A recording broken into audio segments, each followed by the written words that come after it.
Welcome back. This is episode 13 of Fatherhood in Focus, and we continue on our journey to discussing the importance of supporting your partner on her return to work. As I mentioned in the last episode, we're in those early weeks of school for our youngest, and new challenges are on the horizon as both boys are now adapting to that new routine, the pace, schoolwork, all the different things that we have to engage with, and of course all of the extracurricular activities. This is the first time my partner will be working 5 days a week and not doing 5 days work in 4 days. And this is a unique time for us. We're just going to try and adapt to it. We're going to try and work through some of the early pressures as we find our rhythm again. And that's the important thing here. It's not just about supporting her as she returns from maternity leave. It's an ongoing challenge. There are ongoing struggles that she's going to face, and there are things that you're going to have to just tap into and be aware of so that you don't get caught out and it doesn't look like you're not supportive. Be ready to listen, be ready to challenge the status quo, and importantly, have her back. Today we're going to zero in on the unique set of challenges we might be overlooking as partners. And these include understanding and adapting to her unique challenges, the real-time challenges faced by new mums that are returning to work, separation anxiety, the things that you need to know as a partner. So let's start with understanding and adapting to her unique challenges. Your objective as her partner is to simply stand by her side, work in partnership, and recognise that this transition will be filled with challenges and obstacles that you as a father, as a man, will never experience. You must approach each challenge with openness, a willingness to listen, and importantly, without judgment. I have been guilty of targeting the solution. For example, after a tough period following her return to work after our youngest was born, my partner's confidence was at an all-time low.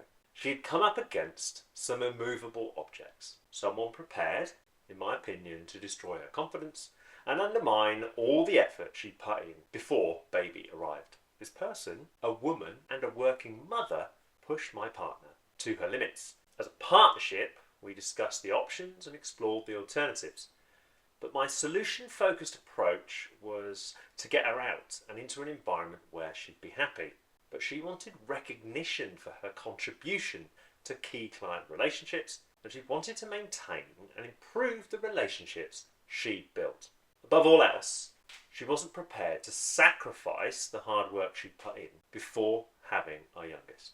I wanted what was best for her both mentally and emotionally, and at times I targeted the solution and not how to support her getting back on track and confident again. For some, that break with baby is a chance to reset, reflect on personal aspirations, and prioritise what is important. My partner was ready to return to work, but she didn't want to start from scratch, and no woman should. She didn't want to prove herself all over again and rebuild her brand within the business. As a valued member of the team before she'd had our second, it felt like her contribution to the business counted for nothing. I watched her wrestle with the guilt of being a working parent whilst fighting to get back to where she belonged. The problem was her clients were excited to work with her again.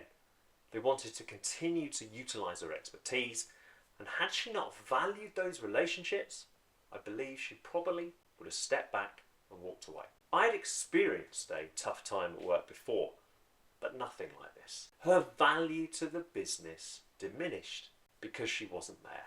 Yes, her employer supported her with maternity coaching, but because it was provided by an external provider, it was very much a hands-off experience. There was no link between her leadership team and the support provided, and had that link existed, perhaps her integration back into the business would have been handled much better. Look, your role is to champion your partner. It's not just about being a passive observer, it's about actively contributing to creating an environment that not only facilitates success, but also strengthens the foundation of your partnership. You must ready yourself for the challenge ahead, recognise the pressure of modern motherhood, and help her find the right balance. Your role goes beyond the practicalities. Stepping up serves to reduce the mental strain of motherhood, but it is emotional reassurance and compassion that will see her through this transitional period. My role as her partner is to anticipate the challenges, adapt to the changing landscape, and ensure she feels confident in her role at work. Because if her self-esteem is damaged because her work no longer value her contribution, she might question her value and contribution as a mother. Now let's look at the challenges faced by new mums returning to work. Her return to work is a significant milestone and creates a series of both visible and invisible obstacles. Every motherhood story is unique, and as a father and husband, I can only observe. As a partner, I recognise that her feelings of guilt and worry are common, and I know that even to this day she questions whether returning to work was the right decision for her and the boys. My role is to support, encourage and recognise the challenges that directly impact the progress of the mother of my children. I must, without hesitation, stand by her side and reinforce the impact she's having on our young family. My wife to this day continues to battle mum guilt. It's a battle she is constantly adapting to as she tries to balance her workload with a need to be present, nurturing and a fully centred and present mum. There are always moments at home where her effort is rewarded. At work, however, that load she carries is often overlooked, even looked down upon. In her lead up to returning to work, you must be acutely aware and empathetic to the pressures she's going to face. These are pressures that you will not experience as a man. It is clear that most employers will engage with a mum-to-be, but in my experience the support is lacking when it comes to supporting a working mother, especially as she transitions back to work. And that is why you play such an important role. Your role goes beyond your home environment. You must understand the support, education and policies available to her so that you can help her make the right decisions. Her role is changing and you must adapt and recognise the early pressures she will experience. Now let's think about separation anxiety, and here are the things you need to know. Separation anxiety is a common emotional challenge faced by new mothers returning to work after maternity leave. The maternity period is an intense emotional roller coaster, and after spending an extended period caring for her child, leaving them in the care of someone else can be incredibly overwhelming. As a partner, it's critical that you support her through this early phase. This is a massive change for her, and one of her greatest fears will be that she'll lose the deep-rooted connection she's developed with baby.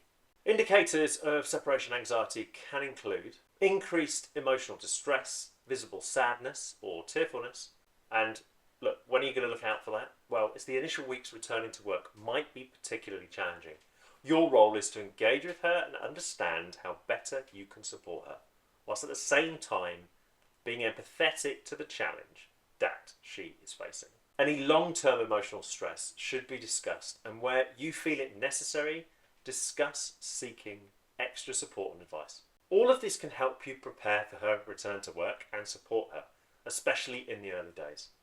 For some though, the feelings are much deeper and she may even experience a deep emotional attachment to her baby, making it difficult to be apart from them for extended periods. Feelings of loss and sadness when reflecting on how work can stop her from experiencing precious moments. There'll be a deep-rooted conflict related to passing on her child's well-being and safety to the care of others. And of course, all these concerns are natural reactions but can cause significant stress and anxiety and have a massive impact on mum and your home environment. So let's talk about when separation anxiety is likely to be at its highest. Well, obviously, the initial return to work, those first few weeks are often the most emotionally charged as she adjusts to being away from baby. If her return to work involves that transition to full-time hours, this can intensify the separation anxiety. Even changes in the child's routine, any disruption to the current routine, such as starting nursery, can heighten anxiety. A complete lack of flexibility, rigidity in work hours or a lack of flexibility can contribute to increased separation anxiety.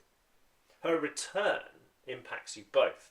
And the key is to be as flexible as you can to ensure that you can step in and support with the basics.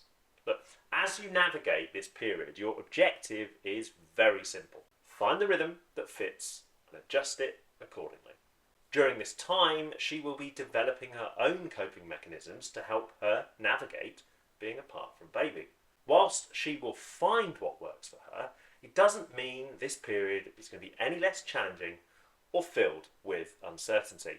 Whilst addressing these emotions and finding healthy coping mechanisms is crucial to a smooth transition, it's easier said than done, and her success will depend on a number of factors, including the support she gets from you, the support available from her family, support and encouragement at work, your overall financial security, and of course the child care arrangements that you've agreed. The biggest challenge we faced wasn't separation anxiety. My wife worried about leaving the baby with our childcare provider, but her biggest challenges came at work. She experienced separation anxiety, but what she struggled with was the quality of the working environment she was returning back to.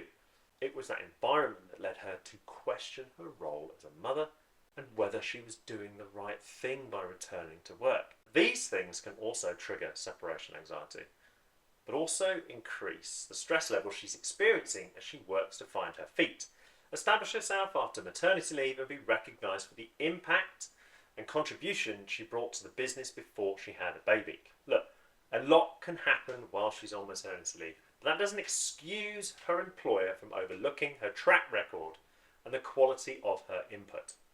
It's the lack of support and recognition for the work that she'd been known for that can trigger stress and separation anxiety. The triggers may include the unsupportive work environment, the inflexible policies, a lack of understanding from colleagues and supervisors, and the whole melting pot of just being in that work environment. My wife returned to work after 14 months in the midst of the pandemic, and I remember overhearing her initial calls with her new supervisor. In her career, the male influence at leadership level significantly outweighs the number of roles held by women. However, on her return, she was greeted by a working mother who you would think had her back, but in reality, it felt like she was making it harder, and she was less understanding of my partner's personal and professional circumstances. It almost felt like her role was to test my wife and see if she had the competence and commitment to the business, and whether she was focused on family more than work. At times, she was clearly testing my partner's resolve, and whether she had the backbone for the challenges ahead. As an outsider listening in, I was shocked at times by the coldness of the person involved. I personally expected a woman in her position to champion the working mother. I wasn't expecting her to hand anything to my wife on a plate, but some acknowledgement for the work she put in before maternity leave, I think, would have helped my wife feel more confident in those early days. As my wife strived to get back to the level she demanded of herself, these interactions and conversations with leaders of her business eroded her confidence, and as a result she had to fight harder following the birth of our second. And it was just to be recognised for the quality of her output and the impact she'd always had on the business. She wasn't asking for much. She wasn't coming back to work and not doing anything. As her partner, you're powerless in these scenarios. Your role is to see her through it and help her regain confidence quickly, because if her workplace begins to negatively impact her health and well-being, it can dramatically impact the cohesiveness of your family unit.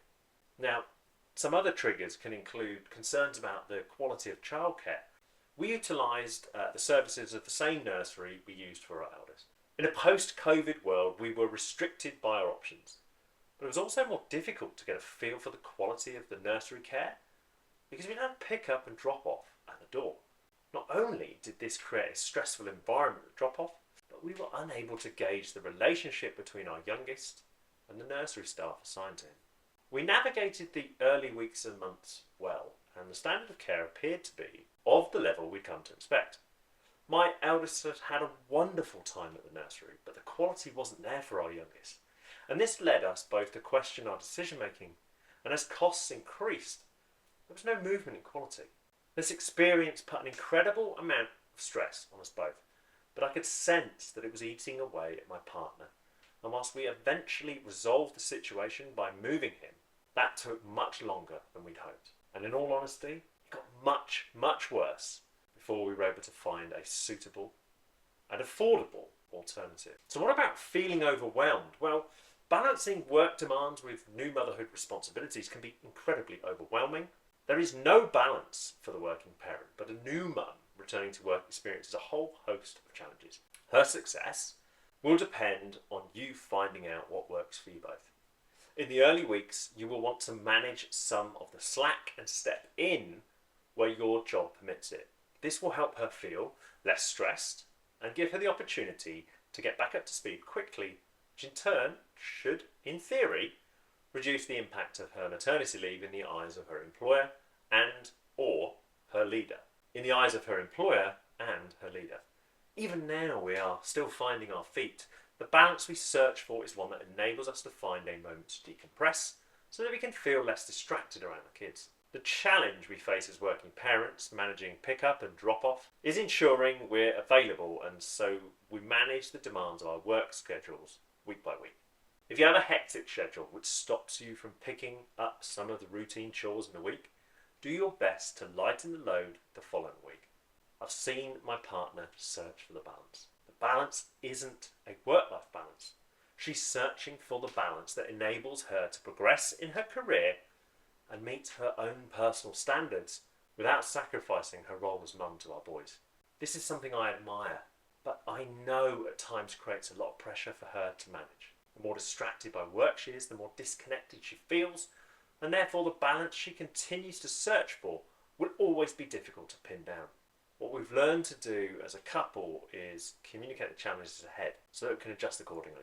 It's in turn lessens the conflict I know she wrestles with day in and day out. Her employer won't recognise these signs, and their approach may lead her to feel that she's failing in her role as a mother. But your role, this is where you come in. This is where you become a specialist. Your role is to encourage, champion, and where possible, reduce the impact of her career by taking on that extra responsibility so that she has the best chance at succeeding on both levels. Now let's be frank for a moment. The quality of the communication from her employer on their expectations or even the support available are going to have a profound impact on her confidence. If managed poorly, she may feel isolated, especially if she's decided to return to work in a more flexible role or even a remote role. As her partner, you are powerless, and that can be incredibly frustrating. There will be challenges that will leave you questioning whether or not her return was the right option. There will be decisions that as an outsider you won't understand, and there will be things you will need to clarify with her to help you offer the level of support she needs. As she returns to work, the pressure and that conflict she experiences will lead her to question her decision, and that is where you've got to step in. This is a battle where she will need your full support, and I encourage you to take a proactive step in understanding her employment contract and her employer's policies, especially those around maternity and flexible working. You, my friend, need to engage with her during her first few weeks and months. Your objective is to get a feel for the conversations that are taking place, how stressful her return to work has been, and importantly, how active her employer and or leader has been in helping her transition back to work. You need to encourage her to have open and honest conversations at home and with her employer. It is her confidence that is going to be eroded, and your job is to protect that confidence as best you can. Everything that she's put into her career to this point will be challenged, and in some instances her credibility and standing in the business are going to be questioned. This is a very difficult position for you both, and there will be things you just don't understand, you won't see coming, and there will be comments made that leave her frustrated, angry, and feeling like she has nowhere to turn. Those comments, regardless of how small they may appear, may destroy her self-belief and ultimately leave her disconnected from the business and searching for a way to escape. During her absence, yes, the business is going to have moved on, and they will either commit to supporting her in her journey or they won't. By understanding the policies, her position in the workplace, any changes in the dynamics of her employer or her team can help you build a picture about the obstacles on the horizon. The biggest hope that you hold is that her employer will find a place for her and respect her contribution and value. Typically, the employer will overlook the practicalities of parenting, but if she's lucky, she will have someone who is tuned in and understands the relentlessness of parenthood during this period of transition. In a lot of cases, her position and importance to the business will be completely overlooked, and the need to support her on this journey will be totally ignored. However, if her employer has a solid maternity policy, they will try to engage with her and try to understand her plan, childcare arrangements, and the support available to her at home, in her local community, within friendship groups, and her family network. If an employer is less engaged or her leader is less interested and sees her return as a mere formality, then the everyday challenges, those we're guilty of overlooking, will begin to frustrate you both. You will witness the highs and the lows, and you will need to recognise the lows, because her role, not just as a mother, but also as a colleague and as an employee, are important to her. You must demonstrate that you have her back and create the space to build the trust needed so that you can both approach this period with a higher degree of trust and flexibility. Ultimately, the clearer you are on the impact of her return and the smoother this transition is likely to be, and importantly, the more engaged you are, the more confident she will feel as she navigates the challenges ahead. For a minute, let's just look at it this way, right? You are engaged, but you're missing the obvious, right? You're not understanding the challenges that she's facing, you're not listening to the problem at hand, and you are focusing on the solution. You and I both know that we're not going to go through the same challenges. We don't have the baby, we don't have to adapt in the same way, and the role that we play is very different. But that does not mean that you need to be ignorant to the challenges that she's going to face. If we're talking about equality, there's a fine line, okay? We are both individuals, we both contribute in different ways, and we create an environment that's supportive for our children, but we bring different values and beliefs to the table. We also bring, at times, a different financial value. And it's our career and our progression that makes us unique. It's part of who we are, it's part of our identity, and importantly, it enables you to create a platform for success, for her, for you, for the family. Now, if one of you is put at a disadvantage because you've had the baby, only one of you is going to face that issue. You will be able to move through it, move on, progress. If you step up and you put the work in, you should step forward and move forward. But if you've taken 2 years out, 3 years out, even 12 months out, or because of the financial stability of the family, you've taken even longer out, then you're starting from scratch in the eyes of the employer. And even if you've been out for 12 months, they still give you that settling in period. I've seen it. I've been in a management role and even supported someone through it. In the back of your mind, you're thinking, well, this person is likely to be more focused on what's going on at home, focused on childcare, getting to pick the kids up. I'm not focused as the leader on how to get her back to full strength, how to get her experience back to the forefront of my mind, and how I can most utilise her experience and strengths. So next time you sit down and you're thinking about the challenges that you as a couple are facing, and she's now back at work, remember that your journey has been very different. And if the ear defenders are on and you haven't listened to the challenges that she's faced, the bullshit that goes on, the comments that are made, then you haven't quite nailed the role that you're supposed to be playing. And we are going to be ignorant to it, right? There's bias in the way that we approach things. But you've got to be switched on. You've got to be connected to those challenges that she's going to face, because you've got to stand by her side, shoulder to shoulder, give her what she needs. I'm not perfect, and I know that I've missed the obvious sometimes. But the biggest thing that I aim to do, especially for my kids, is to champion the woman that I married, champion the mother of my children. Because her identity, the person that she is, the person that I love, is that person that brought our children into the world. But before that, she was a hard-working, resilient, determined young woman. She was a career-driven woman who'd worked incredibly hard to get where she was.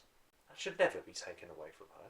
It's not my role to say to her, you need to take a step back and look after our children. My role is to stand next to her and help her progress. The difficulty that you and I have is that we can't step in, we can't step over the threshold and add our value and support and protect, because we're individuals. We've got individual careers, we've got individual bosses, we've got people in the business that we get on with and people that we don't. The problem is, in the situations that I've seen and witnessed, we, as I've said before, we champion one another. We're prepared to pat that guy on the back and say, well done mate, awesome. But in a woman's world, that doesn't always happen. When you're competing for the same thing, what I've seen and what I've witnessed is they're quite prepared to walk over each other. They're quite prepared to undermine the confidence and the output of that individual, and in part because they have kids. And I've said it before, it's not acceptable. It cannot happen in today's world. Businesses need to be better educated on the impact of motherhood, resourced to educate their leaders on the impact of motherhood and how they need to support the mum returning and navigating the obstacles that she's going to face.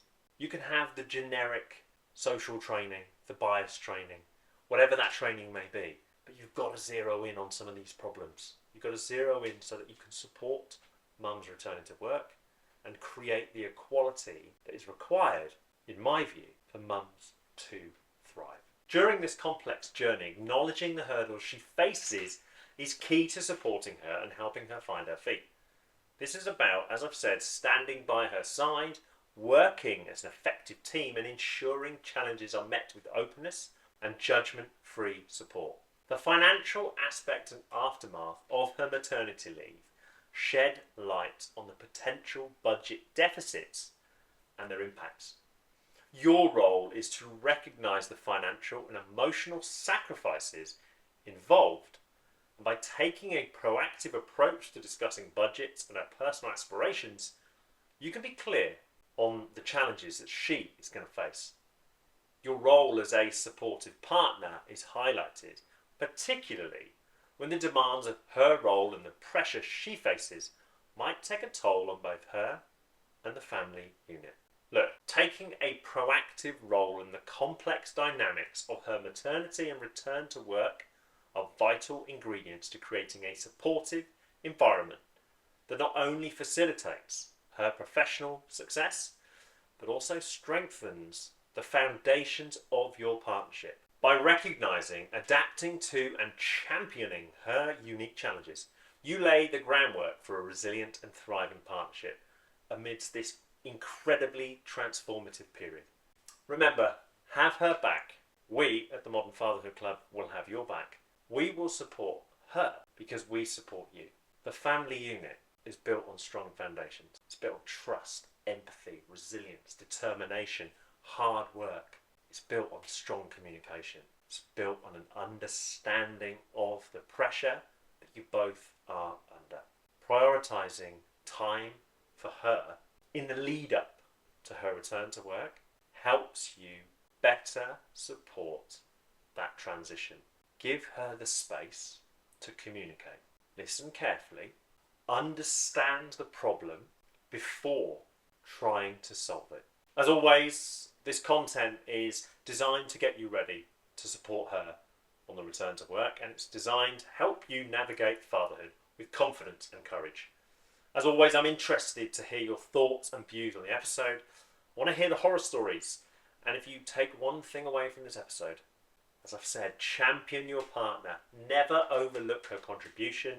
Never underestimate the impact her career and her choice to return to work can have on her health, well-being, confidence and happiness. Tune into the challenges she's faced, she's about to face, and help her build the resilience necessary to make the choices that are right for you, her and the family. I learned a lot from my own journey and my own setback, but these conversations have got to take place. Employers, partners, husbands, frankly, the government need to get behind working mums and better signpost the policies and the financial impact that maternity and childcare can have. But also, they need to be educating from the top down that a mum returning to work isn't just a number, but someone who contributed. They delivered before they went off, and they are likely to do it again if they are supported through that transition. Thank you for listening. Thank you again for your support, and remember, the Modern Fatherhood Club has got your back.